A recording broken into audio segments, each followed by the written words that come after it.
Welcome to Paranoid Times. I'm Denny. Tonight is not your normal stream. Tonight is a 4-hour rabbit hole. I need you to understand something before we start. I'm not going to be able to stop. So get your drinks, get comfortable, and tell someone you'll be back in 4 hours. We got 6 topics tonight, 6 segments, all of them connected to one idea. There are people, institutions, and organizations in this world that have been operating in the dark for a very long time. Some of this is documented, some of this is suppressed, and some of this is the kind of thing that sounds completely insane, right up until it doesn't. So drop a rabbit emoji in the chat if you're ready to go down the rabbit hole. Let's see it.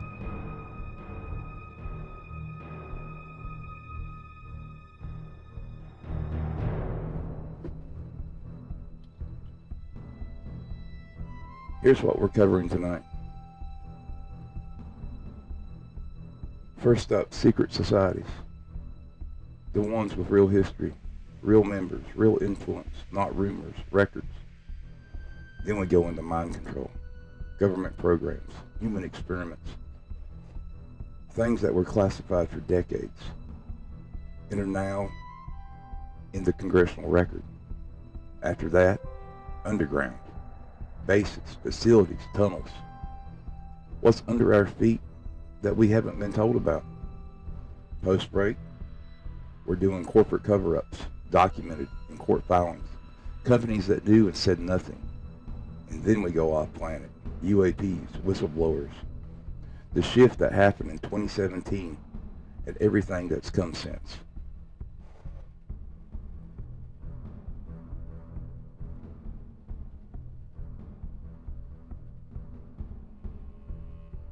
And we'll close the night with something different, the paranormal. Cases that don't fit official explanations. And then we'll open the floor to you. 4 hours, 6 segments. Let's go.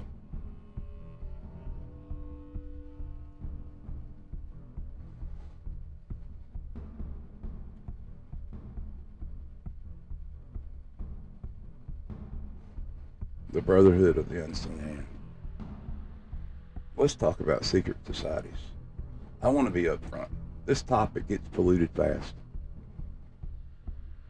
There's a lot of noise, a lot of bad sources, a lot of people connecting the dots that don't actually connect. Tonight I'm staying close to the documented record. Real organizations, real history, real influence. But here's the thing. You don't need to invent anything. The reality is strange enough. When someone gets a chance, would you mind saying something in chat so I know the voice and everything is working? It's hard for me to kind of like back up and check. The Freemasons are a real fraternal organization. They have a documented membership going back to the early 1700s in Britain.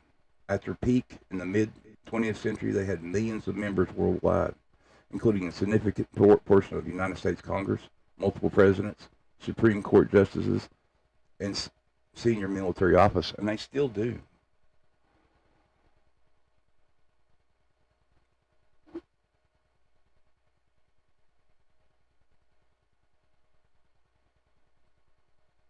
Now, are they a shadowy world government? No. The evidence doesn't support that. What the evidence does support is this. Freemasons created one of the most extensive old boy networks in the history of Western civilization. Words are hard tonight. Memberships meant access. Access meant influence. And in certain areas, not being a Mason could generally close doors in government, businesses, and military. The more interesting question is whether they rule the world if what's happening to their influence with their membership that has started to decline sharply in the latter half of the 20th century. Where did these networks go? Did they dissolve, or did they migrate into something else, something less visible? If you guys hold on 1 second, I need to check the screen.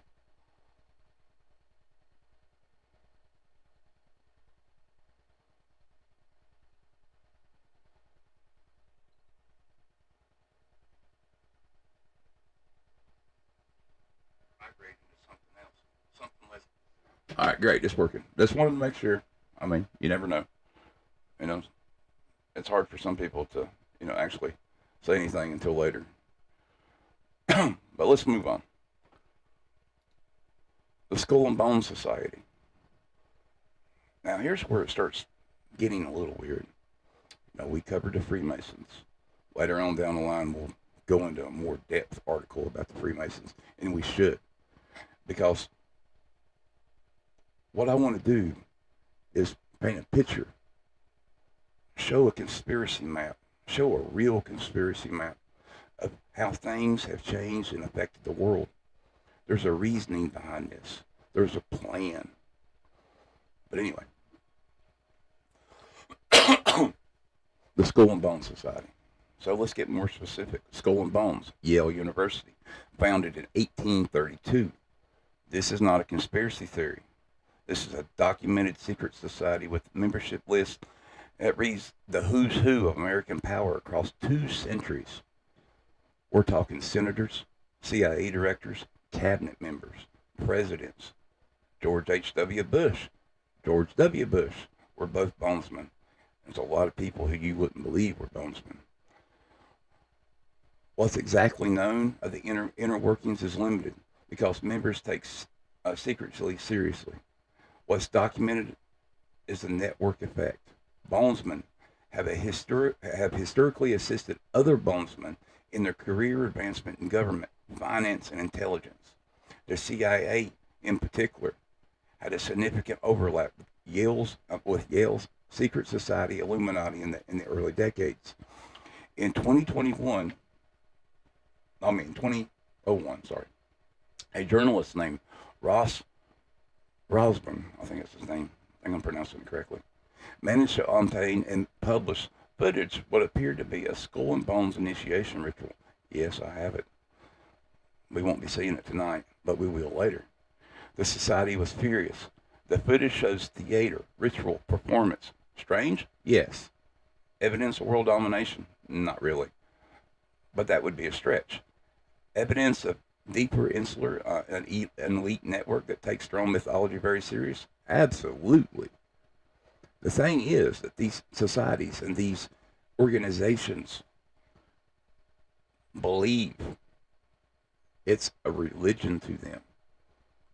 You have to understand who controls the world. And while tonight we will focus a lot on what's going on in America, keep in mind this is going on all over the world. There are secret organizations in every country. There's tentacles everywhere. Think of the Hydra. It's everywhere. You cut off one head, another one pops up. Now, let's move on. The question worth asking isn't whether these people perform weird rituals in buildings called the tomb. Well, I would seriously consider that weird, but it's whether a network of mutual loyal at the level of power that produces outcomes for the rest of the world we never voted for. We never voted for this kind of thing. If some of us knew the things that these people did on their way to become our congressman, our mayor, our president, we would have never voted for them. Now, the most liberal or the most right, you couldn't tell me that you would vote for somebody that when they go into their secret society, there is a glowing sign that flashes war all the time. The Bilderberg Group. Now let's move on to something more recent and more verifiable. The Bilderberg Group. The Bilderberg Group is real. An annual conference. It started in 1954. It brings together it brings together by invitation only heads of state, central bank governors, CEOs of major corporation, intelligent figures, media executives, and academic power brokers roughly 130 per year. No press, no published agenda, no official minutes. Here's one thing that they don't say. There are a growing number of influencers, YouTubers, TikTok people that are going to the Bilderberg group, the people that give you information, the people that disseminate information to you on the internet, media groups, they're in the Bilderberg group. For decades, the mainstream press essentially ignored it. They had to. The media has always been controlled. And any time this would pop up, they would say, ignore it. Forget about it. When independent journalists tried to cover it, you had people like Alex Jones. You had numerous people on the internet. I remember seeing videos and things of these people going in and basically by boat and running around the island. Now, admittedly, here recently, the place where they actually held the meetings has fell into disrepair. That's because it had gotten so much coverage. They have moved it. Maybe we should talk about that one day. But anyway.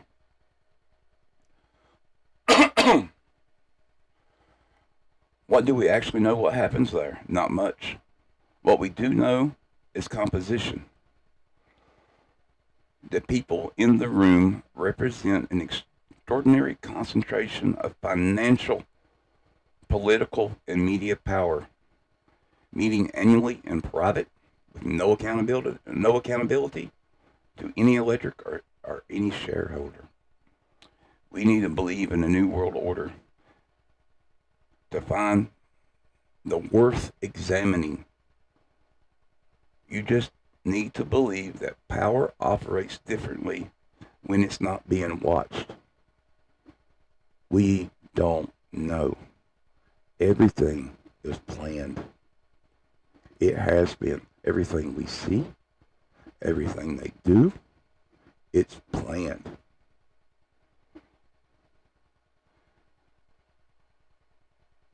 Now, what does all these have in common?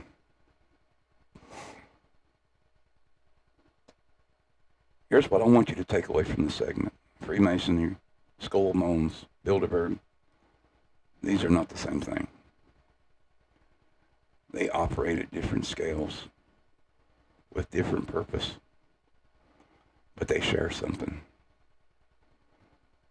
They are all networks of elite, mutually loyal, that operate with intentional.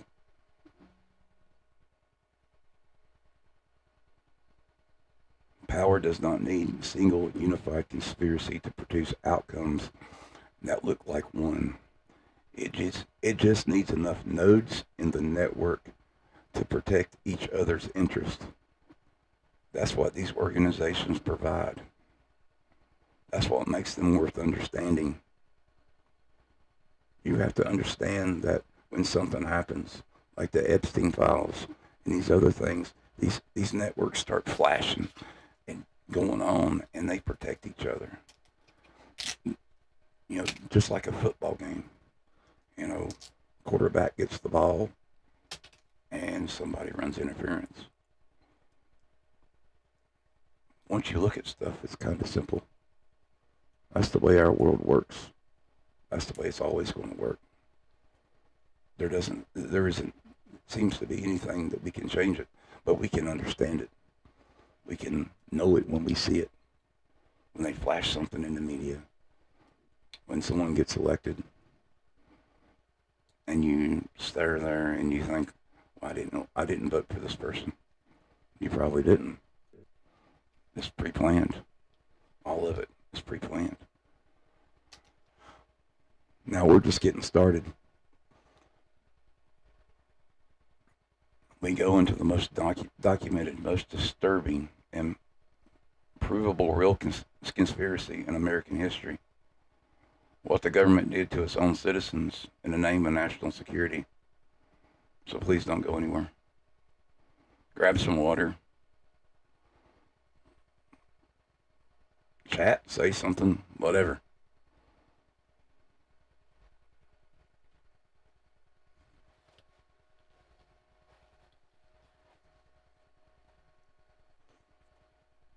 Okay, everything in this segment is documented. There's been congressional hearings, declassified files, court testimony, and I want you to hold that in mind as we go through this, because the instinct when you hear this stuff is to say it can't be real, but it's real. The government has said so. I know you heard of this one. Movies and TV shows have made it a reality for a lot of people. You've seen it in Stranger Things. So let's touch on MK Ultra. But do you know the full picture? Now tonight, we're going to reach in and grab a little bit out of the bag. Later on, we're really going to go into it. And as you know, some of you may know that I talk about it in some of my stories, some of my older stories. But as I said, you probably heard the name MK Ultra. Most people have a vague sense of it. You know, you think CIA, LSD, Cold War. The reality is much bigger than the framing suggests. MK Ultra was formerly authorized CIA program that ran from 1953 to at least 1973.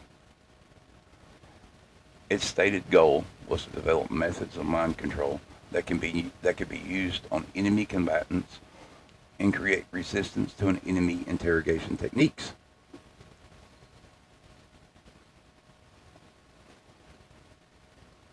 That's the cover story, at least. What it actually involved. LSD was administered to subjects without their consent. Hypnosis, sensory deprivation, psychological torture, electroconvulsive therapy at extreme levels, sleep deprivation for days at a time. Some experiments were run on mental patients, prisoners, drug addicts who had no ability to refuse. Some were run on ordinary citizens who had no idea what they were being experimented on at all.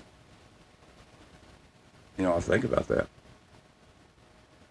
How much of this is translated into society now? How many of us are being experimented on? If you go on to the far left side of Facebook and other groups, you will hear about targeted individuals, people who think the government's watching them. Normal, sane people. And then you have the crazy ones who think they have chips implanted in them. Maybe they're right. Maybe they're all right. But it seems at this point, the government doesn't need to do that. Organizations don't need to do that. They have our computers. They have our cell phones. They know what we do. Right now, they know what we're doing. They know we're talking about them.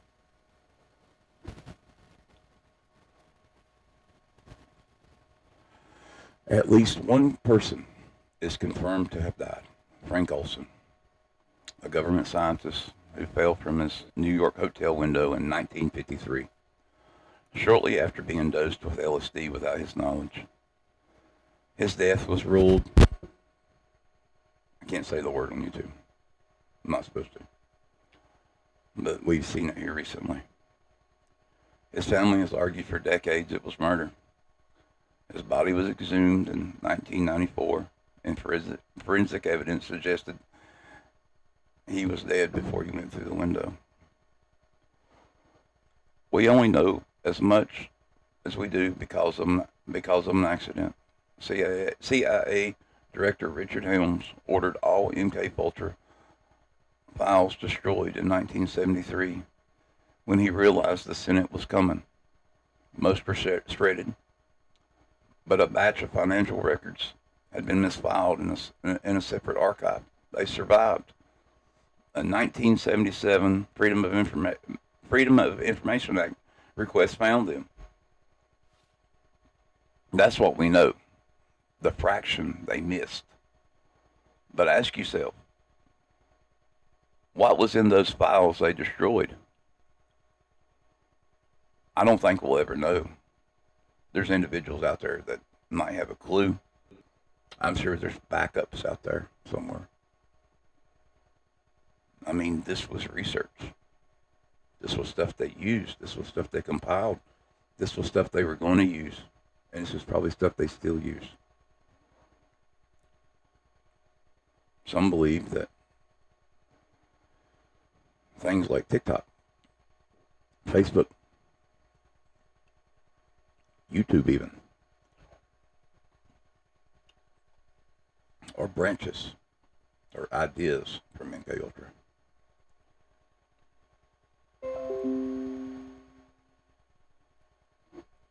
Now we move on to Project Artichoke and the assassination question. Before MK Ultra, there was Project Artichoke. And Artichoke had a question at its center that should alarm every single person in this chat and every single person that stumbles into this video.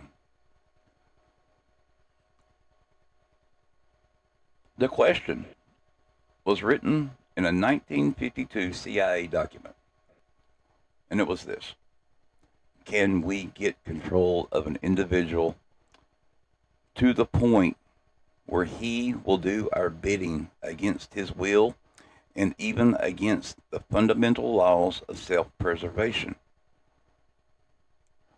The document asked specifically whether an agency could create a Manchurian candidate, someone who could be programmed to carry out an act and have no memory of doing it. The document is real. It's in the National Security Archive. I'm not speculating about what they want to achieve. They wrote it down.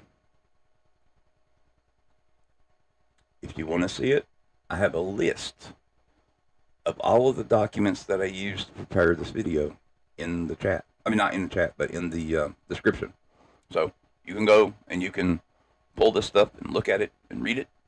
Probably be a great idea for some of you. I know some of you like to do that because these things will come up later.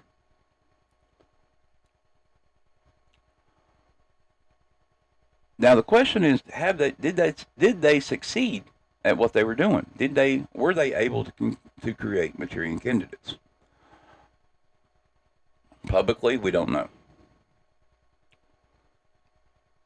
But if you comb through history, there are cases, lots and lots of cases, where people have went and done things and have no memory of doing it.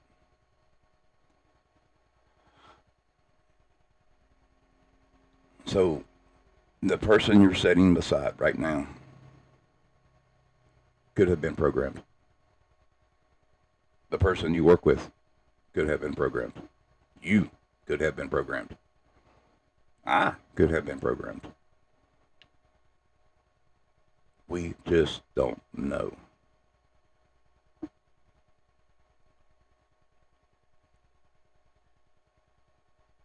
Now, I want to spend some time on something that doesn't always get included in conversations. It's a government human experiment, but it absolutely belongs here. The Tuscany syphilis study from 1932 to 1972. 40 years. The U.S. Public Health Service ran a study in Macon County, Alabama. They enrolled 399 black men with syphilis and 201 without. They told the men that they were being treated for bad blood. They were not being treated. They were being observed to see how syphilis progressed untreated. This was inhumane. This was evil, mean. And it's even proudly displayed on the CDC website. When penicillin become the standard cure for syphilis in 1947. Researchers deliberately withheld it from the subjects. They continued to study for another 25 years. Men went blind. Men developed heart disease. Men died. Their wives became infected. Their children were born with it. The study was not exposed by government transparency. It was exposed by a whistleblower, Peter Bunsen, a public health service investigator, who leaked documents to a journalist in 1972. The story broke nationally. The study was shut down. The U.S. government issued a formal apology in 1997. It took them that long to do that. President Clinton apologized to 8 remaining survivors in person. The experiment had run for 40 years. 40 years. Let that set in. And if this whistleblower didn't say a word about it, nobody would know. How many of these experiments are going on?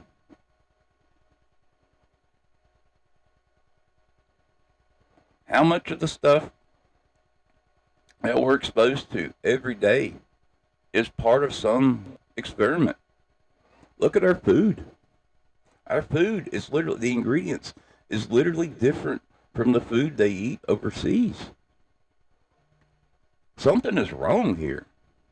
Everything seems wrong. You start breaking it open. You start looking. You start thinking about it. Everything seems wrong.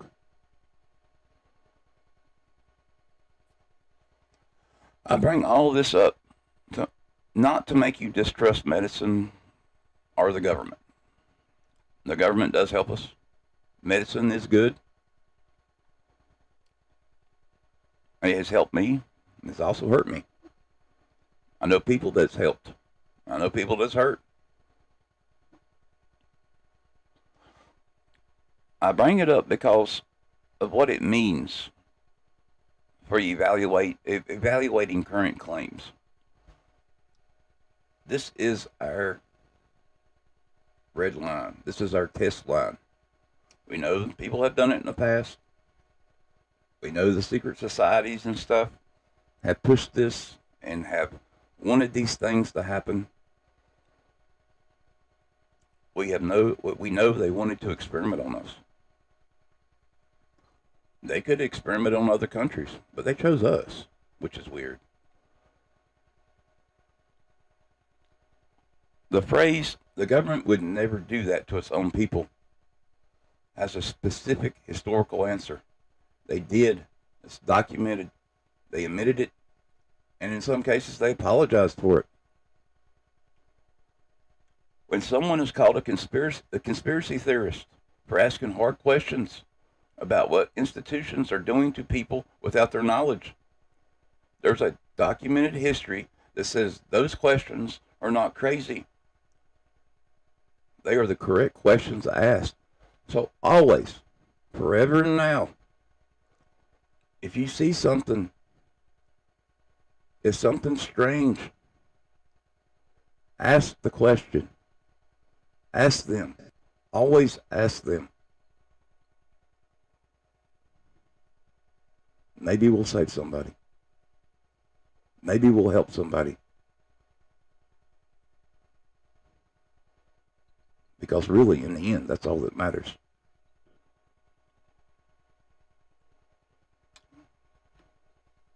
Now, after a 2-minute break, we're going underground, literally. Facilities, tunnels, classified installations, the stuff that's been built below the surface that you didn't vote for and that you weren't told about. Probably won't be 2 minutes, but just give me a second.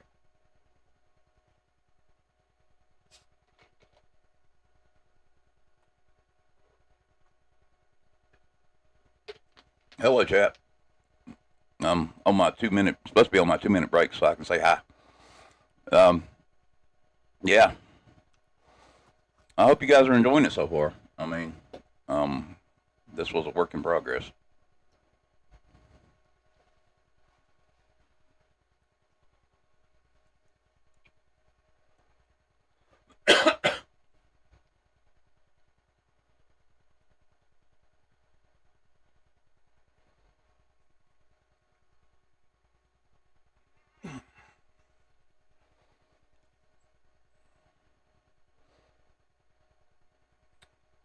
All right, let's jump to segment 3.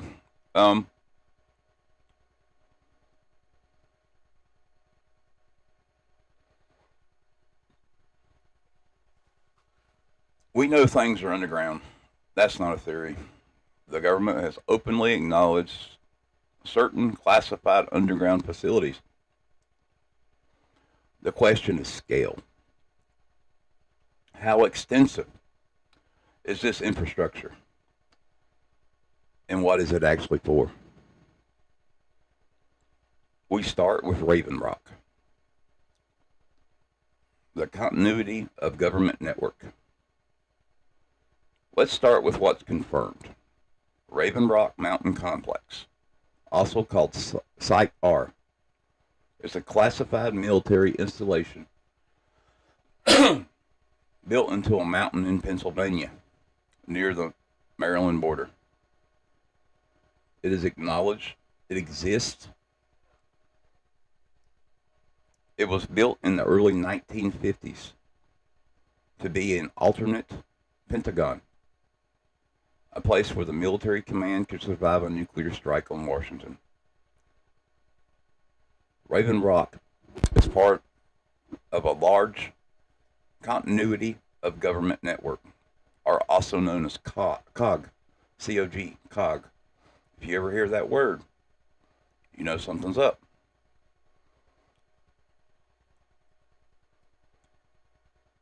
The idea is that the surface government is destroyed or kept. I can't say it. Words are hard right now. I got a stick of gum in my nicotine gum. Am I right? Anyway, the government will continue underground. There are multiple acknowledged facilities in this network. Raven Rock, the Green Bear. I've been to the Green Bear. Green Bear is bad.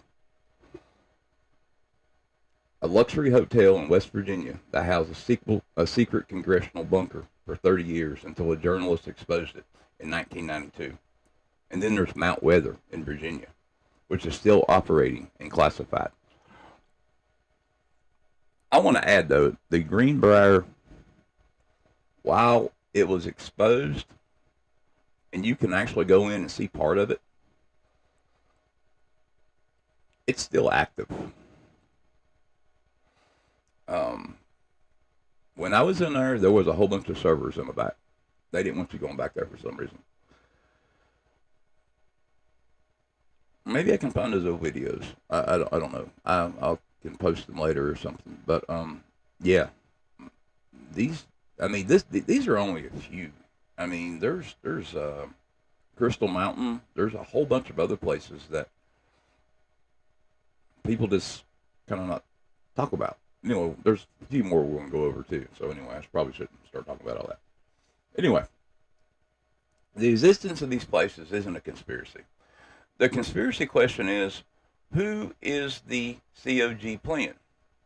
Who is in the COG plan? I mean, what does the unelected continuity government look like? Which individuals have the authority to operate in a scenario where Congress and when the Congress and the president are gone? This information is classified. The American people have no formal knowledge of who governs them in the event that this happens. So, we have no idea who will run America and the world after something happens. It could be the guy down the street, the woman down the street. We really don't know. We have some idea, mind you. It's supposed to go down the chain. But, you know, what if most of them go? Now, who falls in line? It's an interesting thought experiment. Let's put it that way. Now we get to the do space.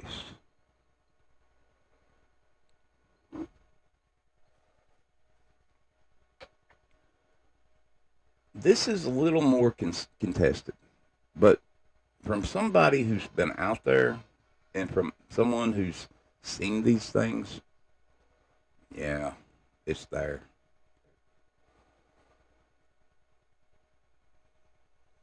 So our story takes us to Deuce, New Mexico.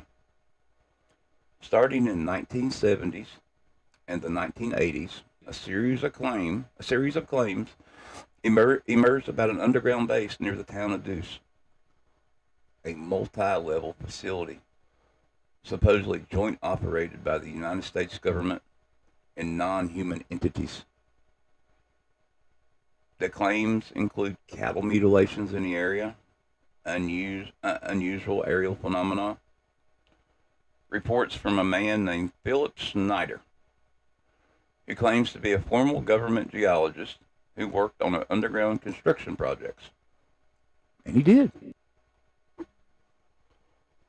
He gave public talks in the 1990s and described firefights between U.S. military personnel and alien beings in underground tunnels. He died in 1996. Officially ruled a S. Can't say it. You know the rules. His supporters have argued the circumstances were a little suspicious. Here's where I'm going to be straight with you. The evidence on Deuce as a joint human alien facility is thin. I'm not saying that there isn't things out there. I'm not saying we didn't build it. I'm pretty sure we did. I'm not saying we don't house something out there.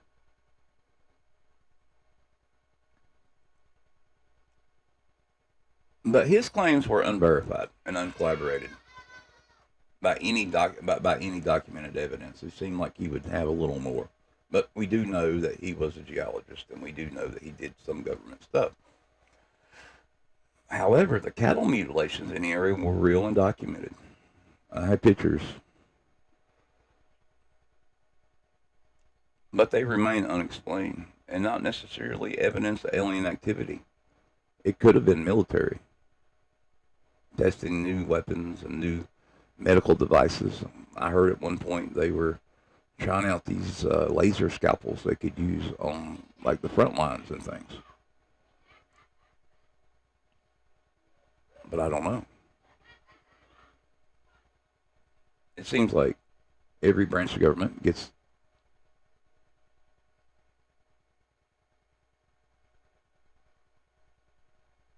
does something a little different. Everyone has their own idea.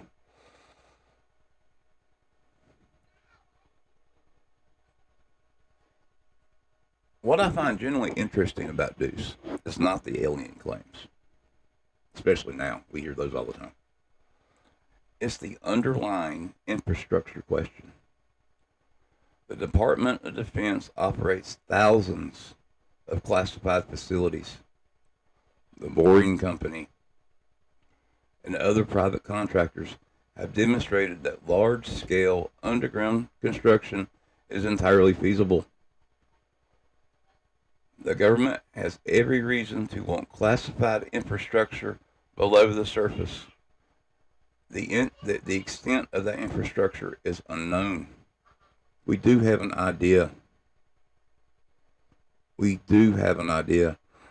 There was a lady that worked for the Bush administration. Lovely woman. I think she went on, I can't remember his name, but anyway, she went on some show and she was talking about signing off on all of the contracts. She was in charge of the money, part of the federal thing, whatever. And she saw these things, and they were building these mega cities underground. Think about that, mega cities underground. You divert all of this money, all of these resources. How big is our government really? I mean, if you look at the employment and the math and everything, some of it makes sense. Some of it don't. Yeah, that's the one. But some of it makes sense. The largest employer in the world, keep that in mind, in the world, is the U.S. military, the U.S. government. And there are people who are very happy with their jobs. You never hear them complain.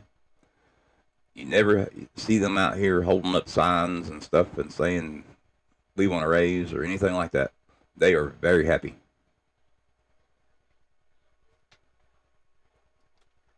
How many of these people work on the ground? How many of these people who stay underground? I don't think we'll ever know. But they are definitely planning for something.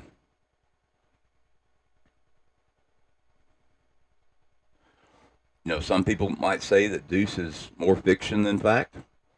But honestly, the broader question, it points to it not being, it points to it, I can't even talk. It points to it being real. I'm sorry. Now, let's move into dumbs. Deep underground military bases. This is real. This is absolutely real. I mean, we know, we've heard, we've seen. You know, in the same way with Deuce. And we base this, Deuce is real. So we know this is real. The United States government operates a network of deep underground military facilities. We know that some are acknowledged. I feel like a broken record here. Many are not. The construction of large military facilities is not typically, it's not difficult. I mean, it's not that hard to build a large underground facility. I mean, it isn't. I mean, but it is expensive. Currently at the White House, they're building a rather large one. Actually, I'm pretty sure they already finished it. You know, where the ballroom is that everyone's having a fit about. Underneath the ballroom is a massive, I don't know, like 6-story military facility. Trump said we needed it, so I guess we need it. Everyone seemed to agree with him. I know they're going to put AI and data centers in there. God knows what else.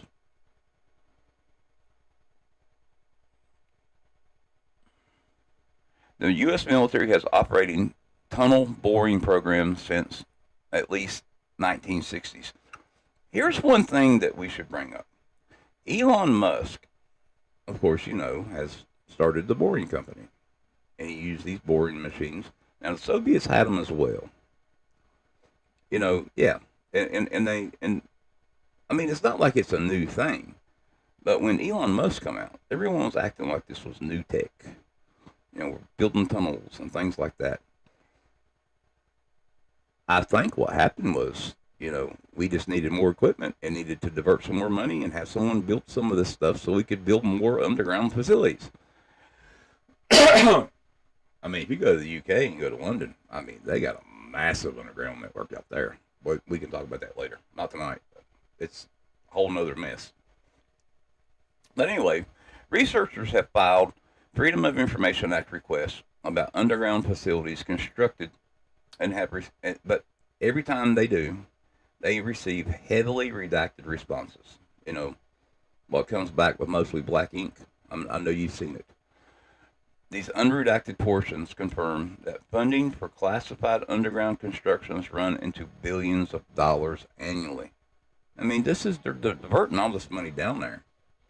And if you build something, why are they still diverting that much money? Why are they still building things?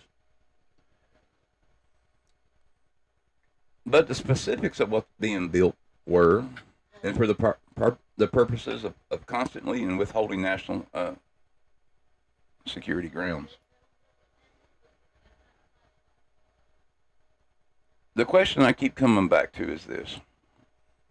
If the visible government has a continuity plan, what does the invisible infrastructure of that plan look like? How much of, if it was built without any public oversight and appropriation? Who debates what gets built down there? And how much of the fake funding gets diverted down there? You know, like studying fish migration patterns and a roll of toilet paper that costs $50 or a hammer that costs $5,000. something.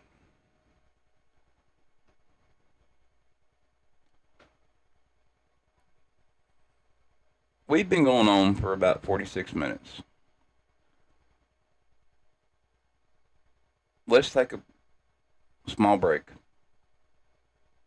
And when we come back, we're going corporate. Corporate cover-ups.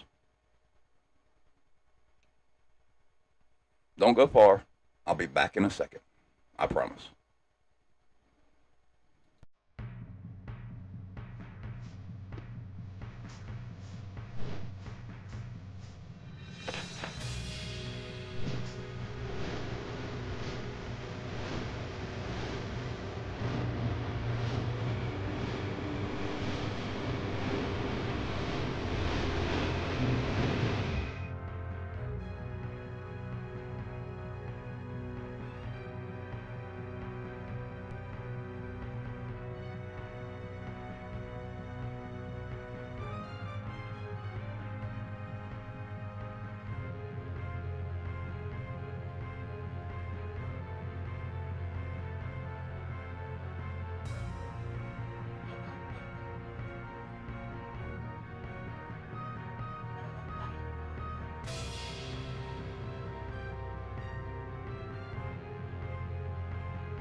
All right, go back.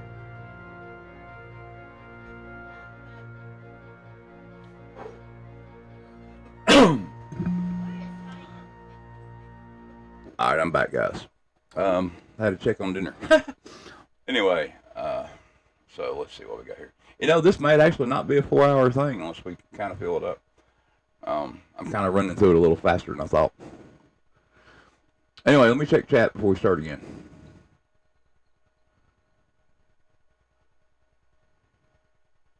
Well, yeah, I mean, it seems like that makes sense, but I mean, they can always, if they're coming up with all this weird stuff to fund, I mean, they can always come up with different things. Um, oh yeah, PayPal Mafia.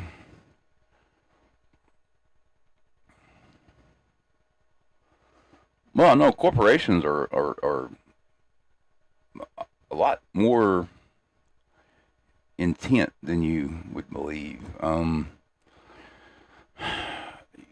You know, if you go back and you look at some of the stuff that, you know, you have, you know, secret organizations, and you have, you know, these places where they want to go and hide in case something happens. You know, if it's because of a nuke, or if it's because of society will decide to wake up all of a sudden and say, okay, no more. Will that happen? I don't think so.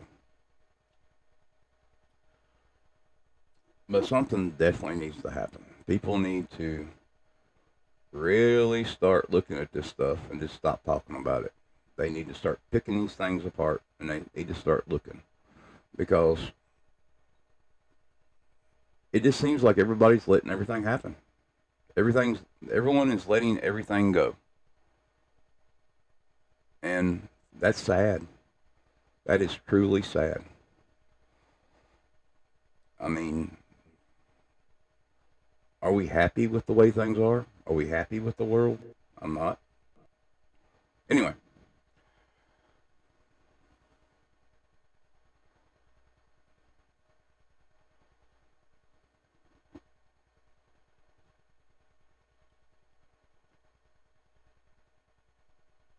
I want to show you what a proven conspiracy actually looks like. Not a theory, a proven conspiracy with documents, court records, and some criminal cases, some criminal convictions. Because the goal tonight isn't just to entertain you, it's to calibrate your instincts. If this stuff happened, and it did, then the question of what's happening right now deserves serious attention. That's one of the points of the show tonight, and to lay the groundwork for all future in-depth deep dive shows. Tomorrow is going to be big. Saturday and Sunday both. Not the morning shows, but the evening shows. Tomorrow we do a hard dive into the scientists. We really look into them. It's not 10 or 12. It's 40 of them. 40 scientists. And it's wild. I got interviews. I spoke to people that other people didn't want to speak to. Anyway, we'll get into that tomorrow.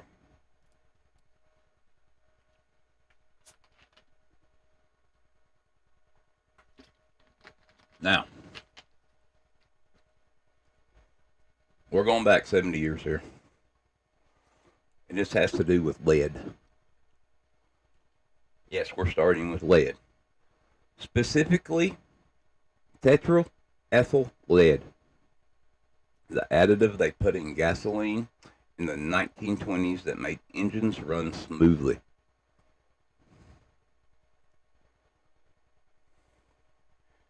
The scientists inside the Ethyl Corporation and Standard Oil knew from early on that this was a neurotoxic. Workers in their manufacturing plants were dying, going insane, having violent psychiatric breaks. They called one facility the House of Butterflies because workers were hallucinating insects crawling all over their skin. Management knew, but the plants kept running. When public debate broke out about the safety of leaded gasoline in 1925, the industry convened a conference presenting their own studies they controlled, and successfully argued that the risks were unproven. The government deferred, leaded gasoline continued for 70 more years. 70 more years. 70 more years they pumped that stuff out into our environment. They pumped that stuff out into our kids, our families, our generations. How many generations is that? How many generations is 70 years? We are still feeling the effects now. Researchers now believe that widespread atmospheric lead from gasoline caused measurable neurological damage across the entire population of the world. Effects on IQ, impulse control, behaviors that showed up as a demographic trend in violent crime rates across multiple countries in decades where they were exposed the highest. So lead makes you mean, I guess. Leaded gasoline was not fully banned in the United States until 1996, 70 years after the House of Butterflies.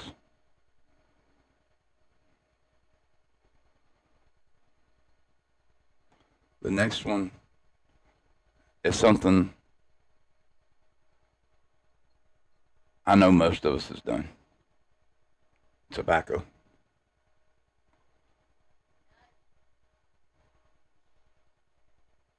This one is short because the facts are devastating on their own. In 1990s,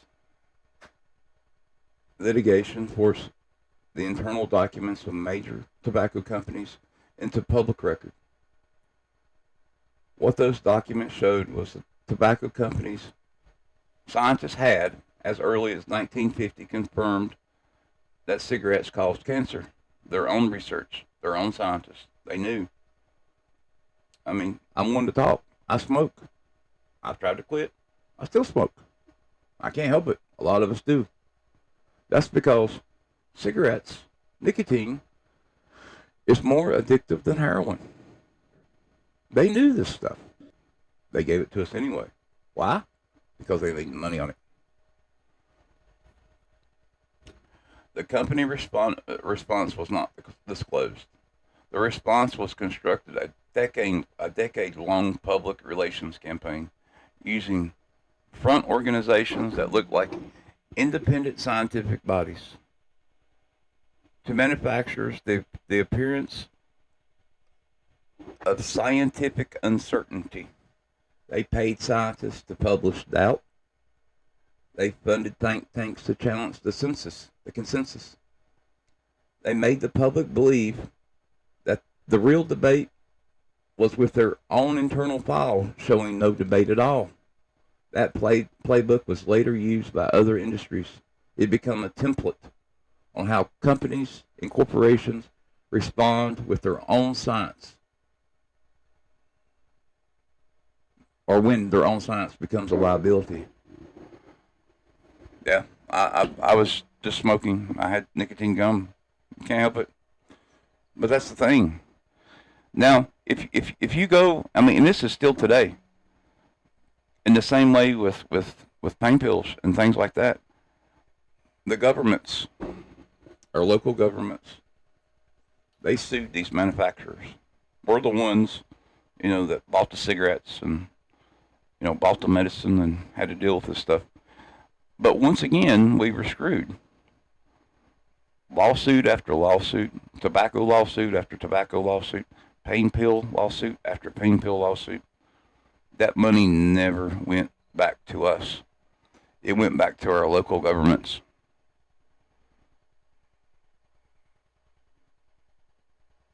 It went back to them, and they used it however they want to. It went back to our states. Didn't go back to the people. And that's sad.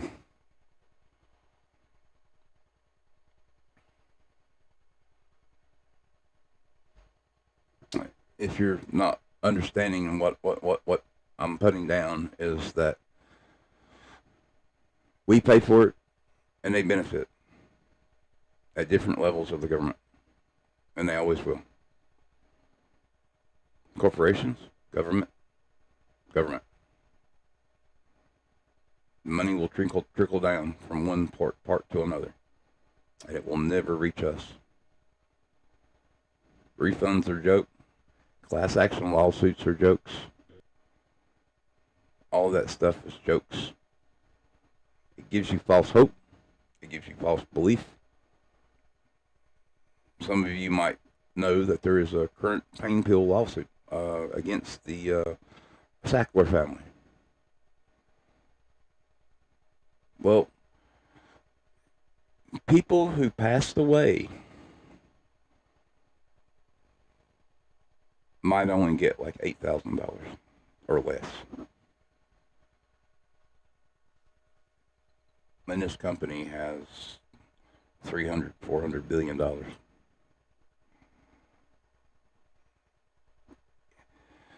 We will never benefit from these individuals. We will never benefit from these corporations. $8,000 might seem like a lot of money to some people, but it goes quick.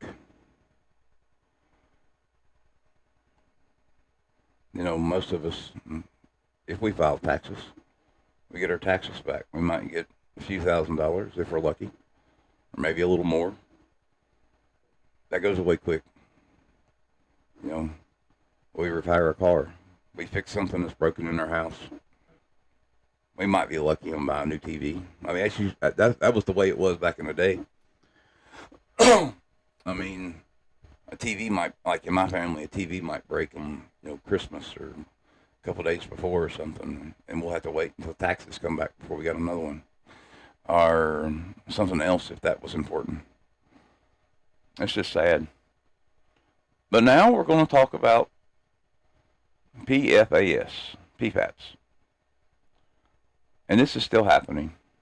Polyfluoroalkyl substance. I know I'm saying it wrong. I can't help it. You've probably heard of them called forever chemicals. They're in your water bottles.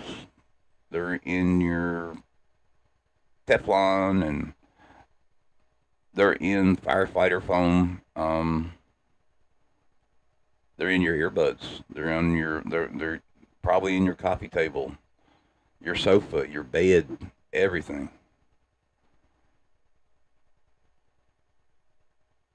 These chemicals are in non-stick cookware. The black stuff that flakes off when it gets too hot. I see you, chat. You did. Anyway. Food packaging.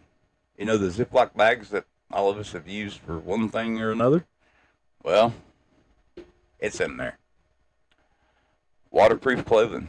I wear a lot of military stuff. I use a lot of military stuff.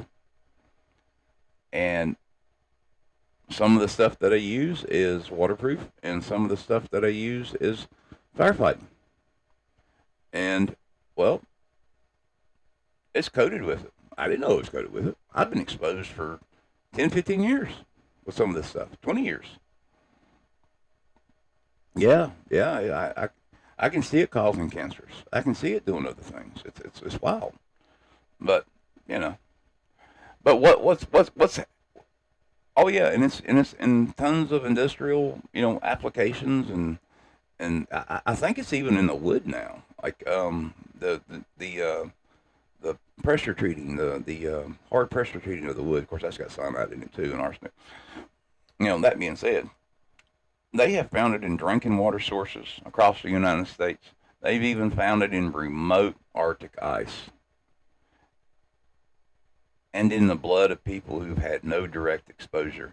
So somehow, this stuff has gotten to people who've not been exposed with it. So this stuff is like fully in the environment. It's around. It's everywhere. We can't get away from it. We, just like the lead, we have created monsters we can't run away from.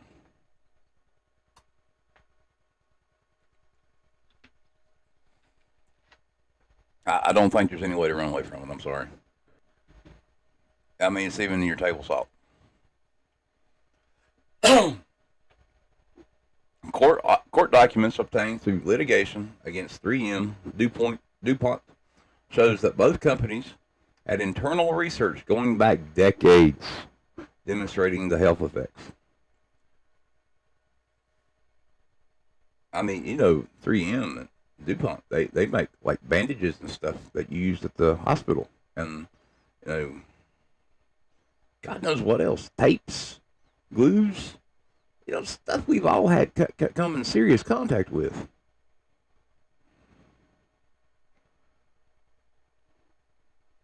And they withheld this from regulators and the public.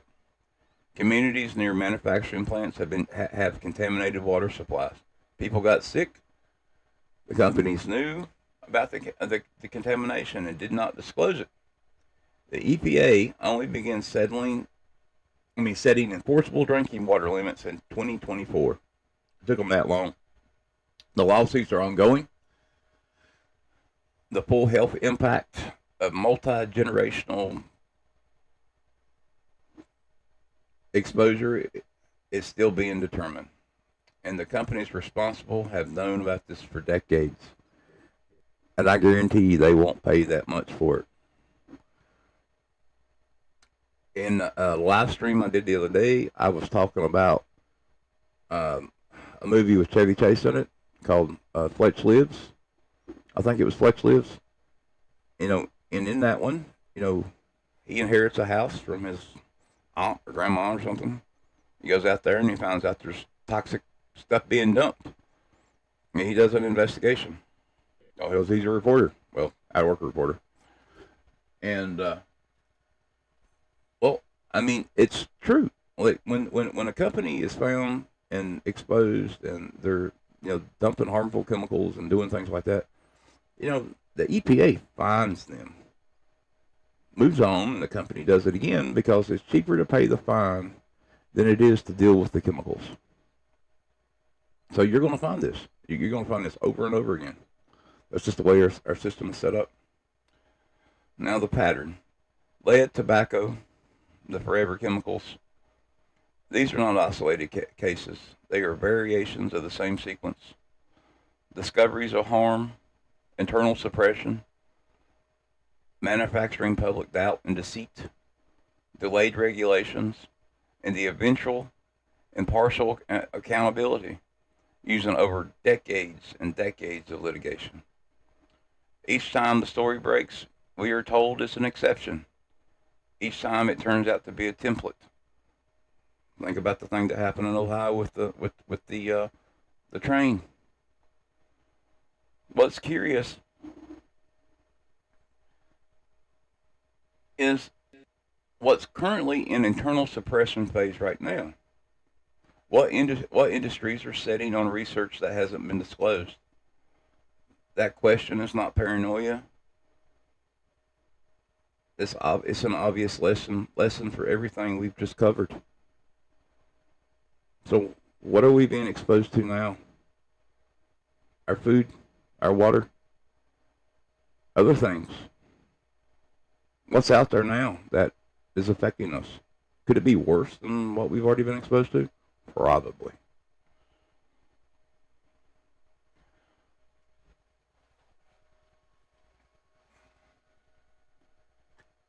My voice may change a little bit because I'm going to eat as I talk, I think.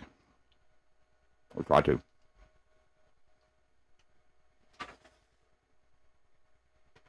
I didn't get to eat dinner.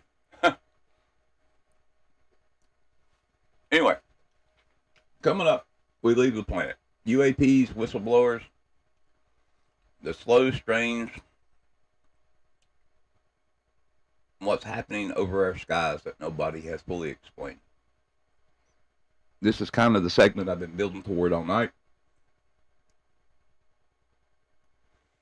So before I start and while I eat, what have you guys seen in the sky?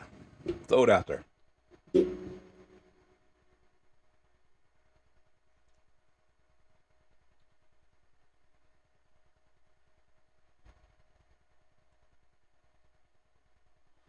Don't the native tribe get paid money though?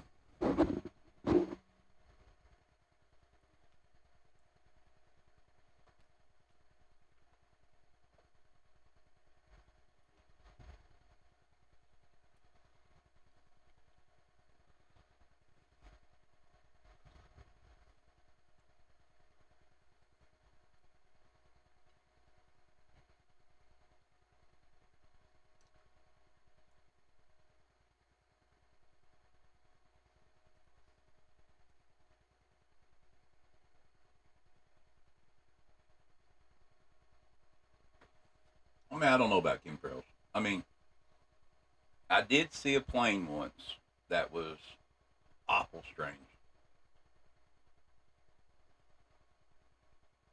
Have you guys seen any of those what they're calling reverse meteorites? You know, where the meteors come down and they like turn around and go up.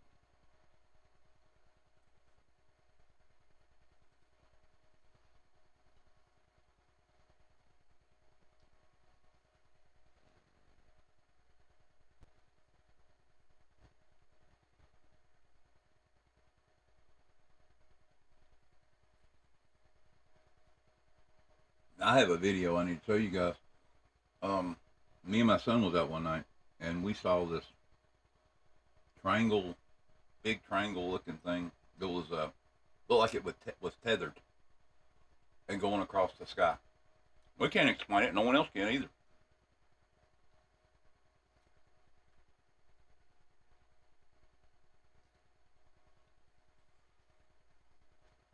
Almost ready.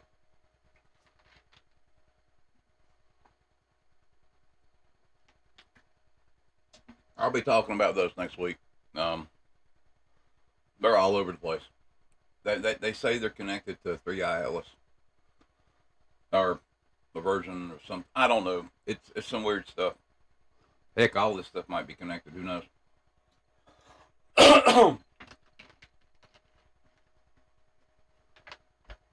All right, this segment is going back to December 16th, 2017. That's the date I want you to keep in mind here. That is the date the New York Times published a front page story confirming the U.S. Department of Defense had been running a secret program, the Advanced Aerospace Threat Identification Program.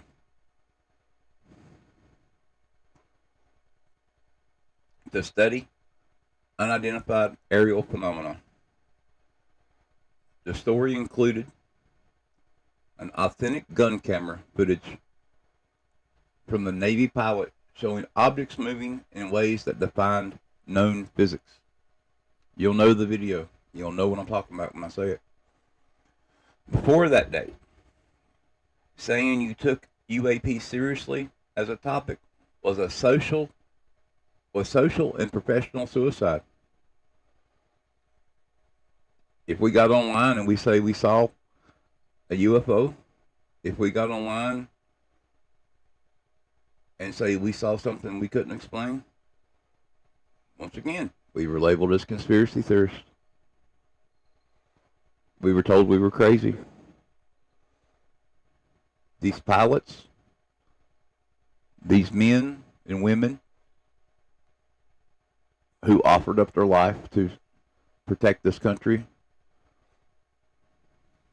were called crazy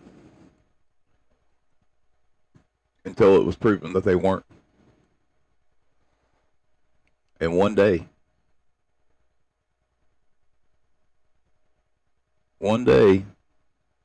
maybe there'll be monuments built to them.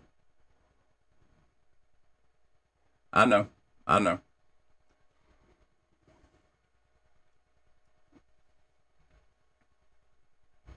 The Senate Intelligence Committee started holding hearings. NASA conveyed a study for the group. The Pentagon created a formal UAP task force. Multiple credentialed former officials came forward on the record. Something changed in 2017. And tonight, I want to try to understand what. I think you can say the S word so far in. I mean, we've been in like an hour and 13 minutes, I think. I'm not sure. We'll find out. I try to avoid it. Like the C word too. But anyway, that video I was talking about is the TikTok. I mean, not Tic Tac. Yeah, Tic Tac, not TikTok. Tic Tac. The Tic Tac encounter. That little thing that zipped by. I showed it on video the other night. But anyway, let's start with the most documented case that emerged from the 2017 disclosure. The Tic Tac encounter. November 2004. The USS Nimitz carrier strike group operating off the coast of San Diego. I didn't know it was in San Diego. I thought it was on out there. That's interesting. Commander David Freyer, an experienced naval combat pilot, was on a routine training mission when he was redirected to investigate anonymous contact with the USS Princeton, the carrier group guided missile cruiser. He had been tracking on a radar intermittently for 2 weeks. When Freyer reported a white oblong object approximately 40 feet long with no wings, no visible propulsion, no exhaust fume, and was hovering over a dense I can't even talk. Well, it was hovering over a disturbance in the ocean on the ocean surface. When his jet descended toward it, the object accelerated toward him,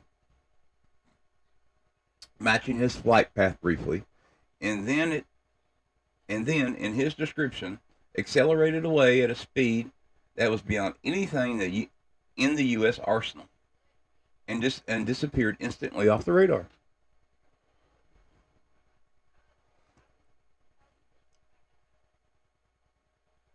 Freyer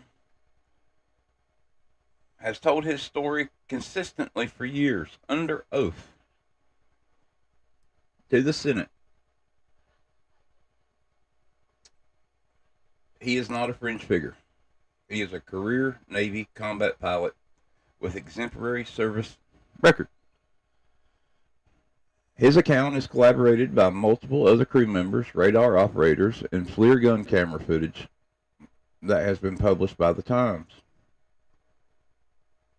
He has said publicly that what he encountered was not known human aircraft. He says it as a matter of straightforward observation. This is probably one of our most solid cases. You have a guy like this, you have all of these people, and they say, look, this is not our tech. Problem is, we got to figure out what the hell it is. Is it alien? Is it animal? For God's sake, let's hope some other country hasn't created something that is like this. At least I hope not. But anyway, now I'm going to. Now we'll talk about him. Okay. David Grush and the 2023 congressional testimony. In 2023, something happened that would be unthinkable 5 years early. David Grush, a former senior intelligence officer, a decorated Air Force veteran, testified before Congress under oath that the United States government is in possession of non-human origin craft and biological material. I've got a question about the biological material part. Grush did not come forward as a crank. He went through the official whistleblower channels. He was represented by legal counsel. He filed complaints with the Inspector General, who reportedly found his complaint credible and urgent, and gave sworn testimony to a bipartisan congressional committee. He said that the clandestine program existed, funded through unauthorized, off-the-book appropriation to retrieve and reverse engineer craft of non-human origin. He said people had been injured and killed in connection with these programs. He said he had spoken to individuals with direct first-hand knowledge. He cannot, under the terms of his clearance, share the classified specifics publicly. What he can do is testify that the programs exist. And he has done that under oath. The government has not charged him with making false statements. They have not produced evidence that his account is fabricated. They have, by large, declined to comment. Do you believe in Grush?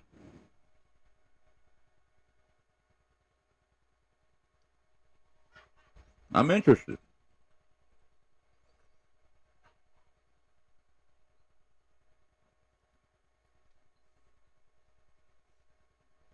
I mean, I have concerns about him, for sure.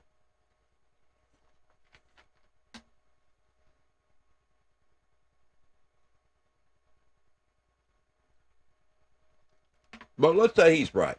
Let's say he's real. Then once again, we have somebody with a high military clearance that has confirmed they exist. That confirms something's out there. But of course, he seems to confirm that they are interdimensional, in a way. Or that's what he alludes to. But I don't know. He's gotten a lot of publicity since this has happened. So I don't know really what he believes and what is being pushed and gained with him. But anyway, let's talk about Roswell. Not the pop culture version, the documented record. Not the TV show, both of them. I did like the first one though. In July 1947, something crashed at a ranch near Roswell, New Mexico. The initial press release from Roswell Army Airfield stated it was a flying disc. The press release was issued and then redacted within 24 hours, replaced with an explanation that it was a weather balloon. We've all heard the story. We all know the story. Flying disc, redacted, weather balloon. Flying disc, redacted, weather balloon. I want to add, though, before 1947, they kind of talked about this stuff openly. You can find more records about it, like people talking about UFOs and stuff. But after 1947, they seemed to tighten up about it.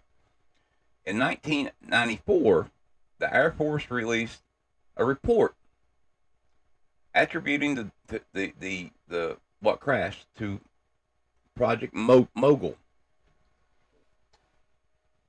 a classified program using high-altitude balloon arrays for surveillance. And that might covers some of the material, but does not fully account for the witness testimony from people who handled the material, from the military personnel who handled the materials and the unusual physical properties. If you remember, the stuff could be bent and pulled and pressed, and it would unfold. I got indigestion. Could be swamp gas. I agree.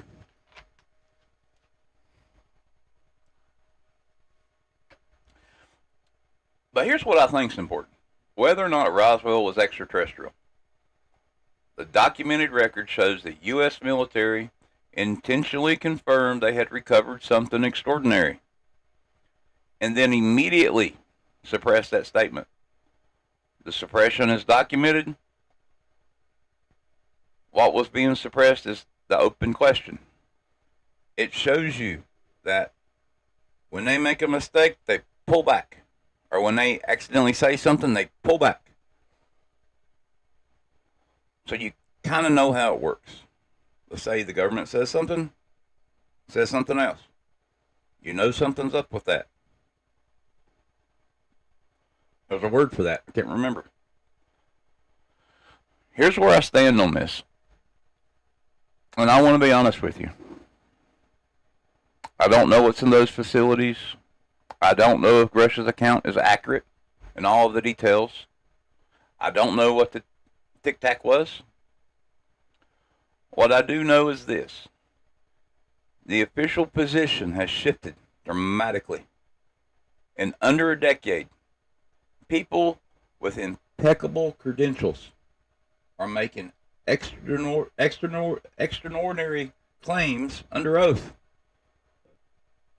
The government has acknowledged programs it has denied for decades.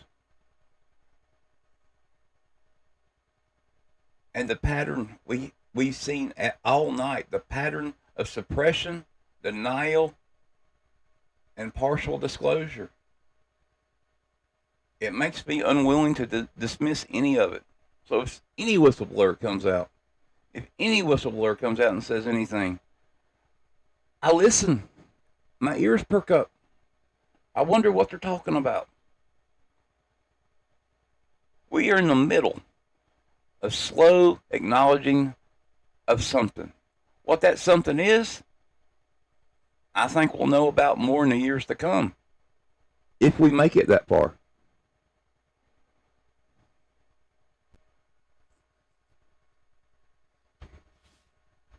When we come back, we're going to talk about the paranormal.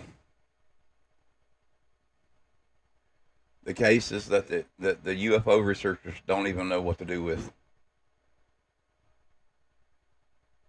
And then we'll open the floor to you guys. And hopefully you'll have something to say.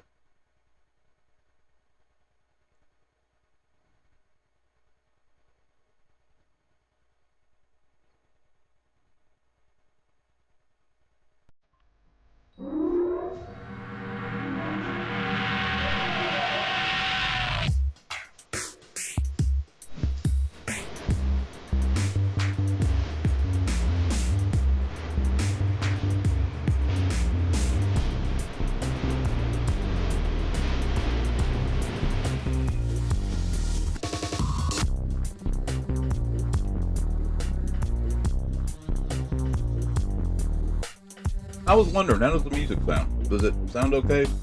I'm not sure if I got everything set up right on that.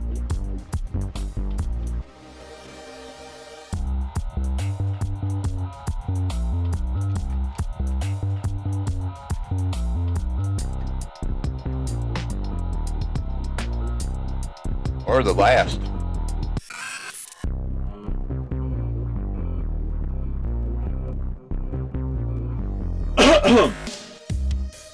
Alright, this is the last part of tonight's stream. I thought it would be 4 hours, but it looks like it's going to run about 2 hours, which is fine. I just probably need to change the title. No, I just want to make sure the music was sounding okay. But, now we've spent tonight in documented territory. Records, hearings, litigations, sworn testimonies. And as I said, you can find all of this in the description You can, pull the reports. I got links there. At least, if they don't work, let me know. I'll fix them. Or, not links. Googleable, things you can, and, I when I do these kind of things, I try to provide everything so people can say, if they say I'm lying or something, go look. But like I said, tonight's stream was basically to set a mood for things to come. I want you to, there's things coming, and it's good to have the knowledge to know what I'm talking about when I start talking about them. But anyway, let's talk about the Skinwalker Ranch. The Skinwalker Ranch is a 512-acre property in Utah. It has one of the most densely documented records of anonymous phenomena of any location in the United States. And that documentation is just not the Sherman family who owned it and basically fled in the 1990s. They were terrified. They ran away. And you have to understand that this 512-acre property was basically a government research facility after they discovered something was there. And then, of course, it was sold and took over, and they made like a TV show about it. But I think whatever's going on out there now is fake. Anyway, after the Shermans left, the property was purchased by Robert Bigelow. He's another person we need to talk about at some point. A billionaire aerospace entrepreneur with long-standing ties to the government UAP research program. Bigelow funded a team of scientists to instrument the property and document what happens there over a period of years. The team reported poltergeist activity, cattle mutilations, objects appearing and disappearing, UAPs, and encounters with unidentified entities.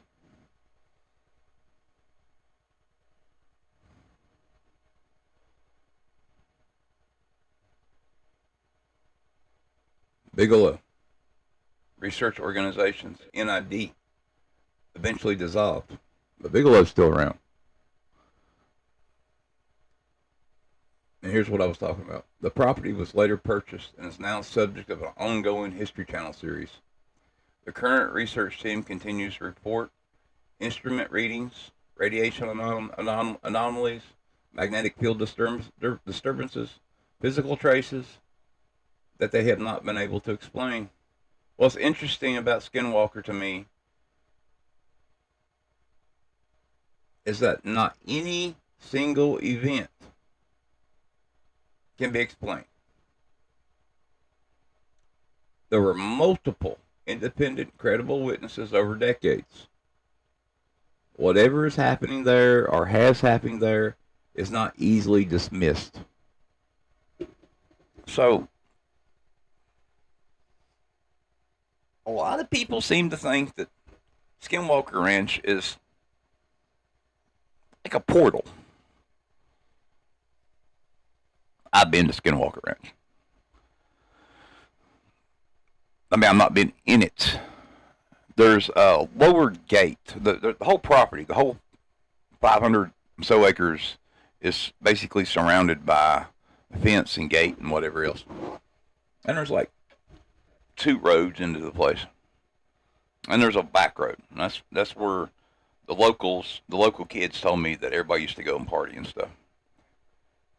And I'm not the only one this has happened to. But we pulled up down there at the gate. We turned the car off, and the radio comes on. Something is definitely affecting things down there. What it is, I don't know. But I know it is something. And that is definitely a supernatural place. I just don't think the people that is currently investigating it should be investigating it. That's all I'm going to say on that. Now we're going to move to something called the Philip experiment.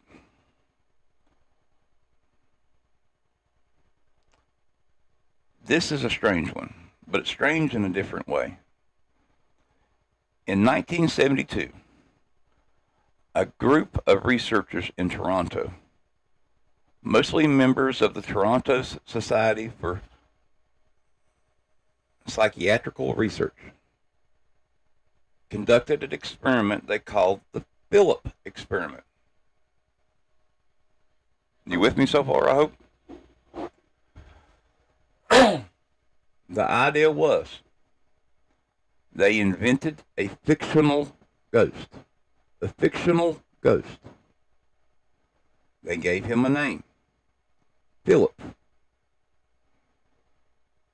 A backstory, a history, details they made up entirely. And then they sat around a table regularly and tried to make contact with him. Now, make sure you got that, all of that. They made a fictional ghost. They gave him a name, a backstory, a history, and details they made up. And then they all sat around a table and tried to make contact with him. What happened was not nothing. The table began to move. They would hear sounds on the table, on the walls. The group reported that Philip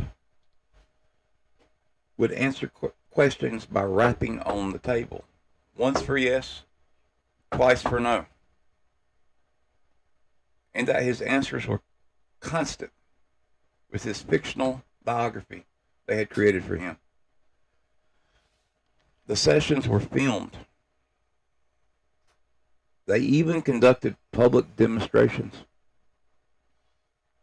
The researchers' own conclusion that the phenomenon was generated by the group itself, by the collective and focused attention, rather than an external entity. But the conclusion just relocates the mystery. If forced human attention can produce physical or psychic phenomena, what does that actually mean? We have no framework for that. We have no understanding for that. That means we have the ability to manifest entities and bring them in, which is strange. Odd even. I mean, could every ghost that we see or every spirit or poltergeist is a manifestation of our own mind? I mean, I don't know, but I plan to explore it. There are children's games where, and they become popular online. Charlie, I think it was, where they take a pencil and they across two pencils make a cross. It moves one way or another. Well, that didn't work to begin with, but after all the kids and stuff started doing it, things seems to work. So, are we creating entities, out of curiosity? Same way with a Ouija board. People play Ouija boards. Do they create these entities? And once they're here, they're here. Maybe the same way with gods. I don't know. Anyway, I want to close this segment with something that's less a case and more of an idea. There's a theory in paranormal research called the stone tape theory. It's named after a 1972 BBC film. The idea is that paranormal phenomena, particularly recurring apparitions, that seem to replay the same event. They're not physical entities, but recordings. They're traumatic, high emotion events somehow imprint the physical emotions and replay under certain conditions. Maybe they reprint themselves on the house, the people, or things, or objects. Some people say they take objects from one place or another and they see ghosts or they bring ghosts. Maybe that is imprinted on that thing. Who knows? This is not a mainstream scientific position. We just know it seems to happen, but it's notable.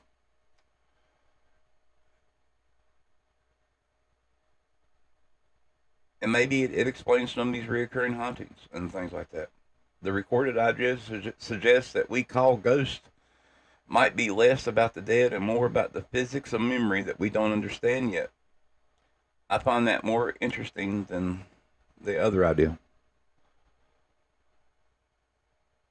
Now I'm going to open up the chat. You guys go ahead and talk. Um, and then I think we're going to call it a night.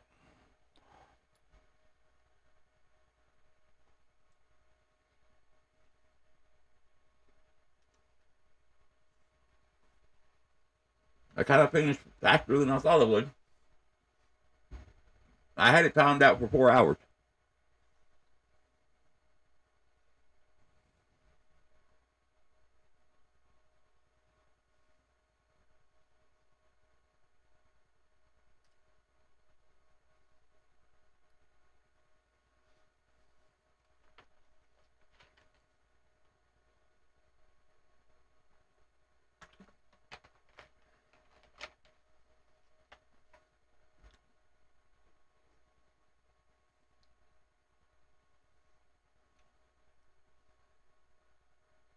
I guess there are some other things we can touch on real quick.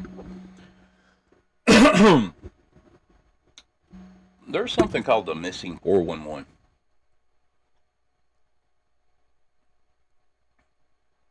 There are a lot, and I mean a lot, of disappearances in U.S. national parks. They have been documented by this former law enforcement officer named David Plebes, I think his name is. And he creates this pattern, this victim profile, the geology, the absence of remains. And every time him or anybody else requests information from the parks, the Freedom of Information Act stuff, about these disappearance data, if these people checked in, if they've done other things, they resist it, they refuse. There is definitely something going on at our national parks. And it is something that we will touch on in coming weeks. Because I think there's something more heinous going out there than we understand. I think our national parks are battlegrounds, if not places where things can hide.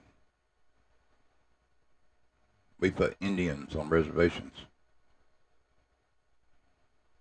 National parks would be a good place to put creatures on their reservations.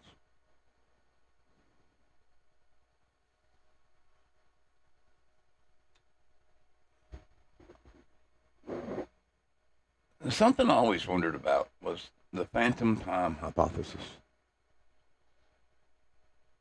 There's a historian, he has a theory that approximately 297 years of the early Middle Ages, from 1614 to 1912 AD, were fabricated by medieval scribes and the Holy Roman Emperor Otto III, I think it is.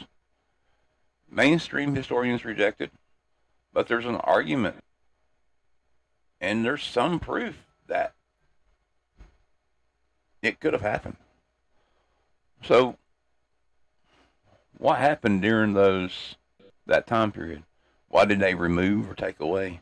I think they actually added 297 years. Well, why would they do that? I mean, this goes back to like the mud theory and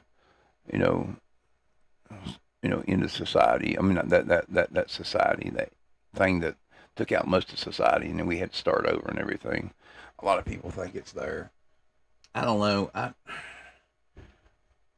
I was working up a story where I explored it, but I got kind of stuck on it. I'm still thinking about it. But anyway, thank you everybody for coming tonight. I finished up faster than I thought it would. I may have talked too fast. I don't know. I didn't want to bore you guys. But anyway, thank you. Stay paranoid, my friends, and God bless. And for God's sake, please tune in tomorrow night. And for the scientist part 1, and tune in tomorrow morning. I think Tuck will be with me. We're probably going to rant and carry on in the morning. So either way, come hang out with us.